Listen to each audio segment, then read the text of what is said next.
couple of days ago, Hamas leaders Yahya Sinwar and Ismail Hania and Hezbollah leader Hassan Nasrallah were publicly glorified at a rally held as part of a festival at Thrithala in Palakkad district in Kerala. That evoked widespread anger across India. Many eyebrows were raised about the presence of two political leaders. MB Rajesh, who is the Minister of Local Governance in Kerala and a leader of the CPM and the local MLA, and VT Balram, who was a former MLA and leader of Congress. To be specific, I think he is the Vice President of KPCC, were present on the occasion. There may be people who think that Hamas is an organization which is working for a Palestinian statehood, and why should we oppose somebody glorifying Hamas leaders at a public rally? Things are not as simple as some people think. Hamas is not just a fighting group whose aim is to establish a Palestine homeland. Hamas is actually a radical Islamist group. To be more specific, a terrorist group that wants to bring the world under Sharia rule. And they have got links with anti-India forces. For example, the latest example is the presence of Hamas leaders in Pakistan occupied Kashmir as part of a solidarity day organized by terror groups there and Pakistan. So now Hamas is not just an organization confined to Palestine. They are an organization or a radical Islamist group which actually is involved in anti-India activities. So now you recognize the seriousness of the situation. Even the political leaders, MB Rajesh or VT Balram, I think have not recognized, or they tend to look the other way. This is not as simple as some people try to project. Actually, there are many people may doubt that why Hamas gets so much publicity in Kerala, why Hamas draws so much support in Kerala. That is because of their alleged links with Jamaat-e-Islami. At least it is true, or it has been verified that they had links with SIMI, which was a banned organization, and they had links with the Popular Front, which was an organization that came up after SIMI was banned. Now, that is the reason why they get so much support in Kerala. And even political parties are afraid to speak against Hamas in Kerala.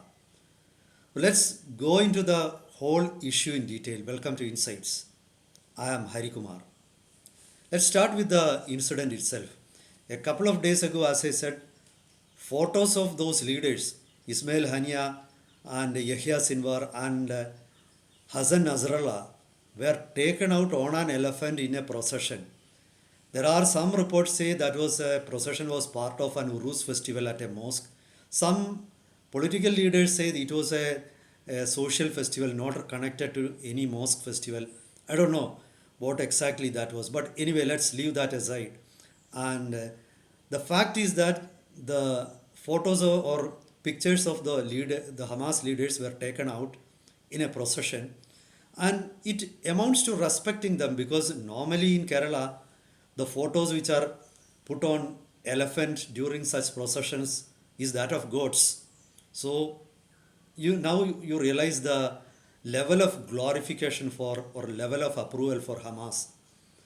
And it only actually reiterates Hamas had been getting so much widespread sympathy and support in Kerala. In 2023, Khalid Mishal, a Hamas leader, virtually addressed a meeting of Solidarity Youth Movement that was held at Malappuram.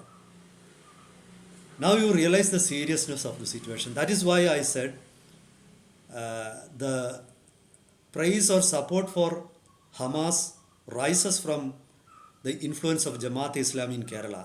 Solidarity Youth Movement is the youth wing of Jamaat Islami.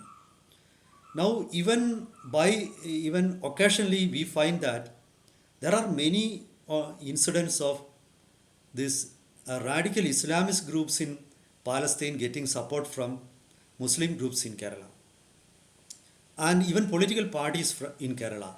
For example, in 2024, the Arts Festival of Kerala University was initially named Intifada. It was later changed after widespread protests. Intifada is actually the uprising in Palestine, and that is actually was an Islamist uprising, not just nationalist. Don't think like that, because this all the organization, even the Palestine Liberation Organization, used to support Pakistan. And I am actually surprised as to why even the BJP government has not banned Hamas. Hamas is actually involved in anti-India activities. The latest example of their involvement in or sharing the dais in Pakistan occupied Kashmir along with Jaish-e-Mohammed and Lashkar-e-Taiba, I think that is enough to ban or establish their links with terror groups in India. Let us go down the memory lane. In retrospect, you would find that they had links with terror groups in Kerala, in India, including Kerala. For example, in 1989, I think late 1980s, when SIMI was formed, they had sympathy. The SIMI had very strong sympathy for Hamas, and it was, I think that was in around 1992, when Yasser Arafat, the leader of PLO, visited New Delhi. SIMI held black flag demonstration to protest against Yasser Arafat. That was because at that time there was a tussle between Hamas and Yasser Arafat. And Yasser Arafat was projected by Hamas as a stooge of the Western forces. So it was natural for their sympathizers in India, SIMI, to protest against Yasser Arafat. From then onwards, the links of SIMI with Hamas were strong and publicly known. That was not a secret thing. In 1997, Ahmad Yasin, or he is called Sheikh Yasin, he was a spiritual and political leader of the Hamas. He had addressed a SIMI meeting through telephone, which was held in Kanpur.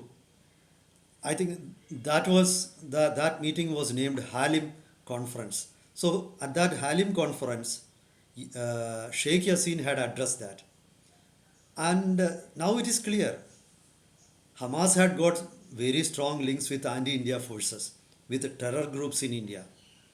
When SIMI was banned, and later when Popular Front of India was formed in around 2006, they also had sympathy for Hamas. In fact, I had read many reports, and many sources had told me that actually Popular Front had links with Hamas. They used to contact Hamas through some of the organizations frontline organizations in Turkey. So it was a complex web. There had been allegations that Hamas even used to fund Popular Front also. And the attitude of Popular Front towards Iran was also the same as that of Hamas. Though Hamas and Popular Front were Sunni organizations, they shared respect and they had friendship with Iran. So that all proves that Hamas had very strong links with Popular Front. In fact, on many occasions I have read reports that said that Popular Front had high regards for the strategy of the Hamas, which wanted to continue jihad on one hand, and at the same time they wanted to come to power also. So on the one hand you are in power, on the other hand you are carrying out jihad. So that was an ideal organization in the eyes of Popular Front, and Hamas was the organization that inspired them. So now you know the the danger posed by Hamas for India. And even in that context, the respect for Hamas in Kerala at public meetings, public rallies, etc., and the reluctance of Kerala's political parties, including the CPIM and the Congress, to oppose this is actually intriguing. Perhaps it is because of their fear for the influence of Jamaat-e-Islami in Kerala is the driving force that encourages them or that inspires them to promote Hamas. Actually, when allegations or protests were raised against the presence of political leaders or glorification of Hamas at a rally, VT Balram publicly defended them. He said the issue of glorification of Hamas should be discussed separately. And his focus was actually, he said, by raising such issues, Sangh Parivar was trying to isolate Muslims and uh, raising Islamophobia. So that was the attitude. So whenever you tell anything about the influence of terror organization, the usual strategy is to divert it. This is called, it's a PR strategy named shifting of the goalpost. So you always try to shift or deflect questions which you don't want to answer, or which you know very well that if you answer that, they will reveal your links with certain radical Islamist groups. So the same happened here also. The response of VT Balram proves that. So if this is the situation, if you don't discourage such acts from any group, it's going to create, it is actually, it will pave way for terror groups to entrench themselves in Kerala. These are all camouflaged groups. They are actually hiding behind a veil. And these statements of this or presence of political leaders at their rallies or their meetings, they help them to gain legitimacy and help them to create a smokescreen. Hope the Kerala political parties will realize this, and in the coming days, they will be ready to call spade a spade. Meet you with updates in the coming days. Till then, goodbye.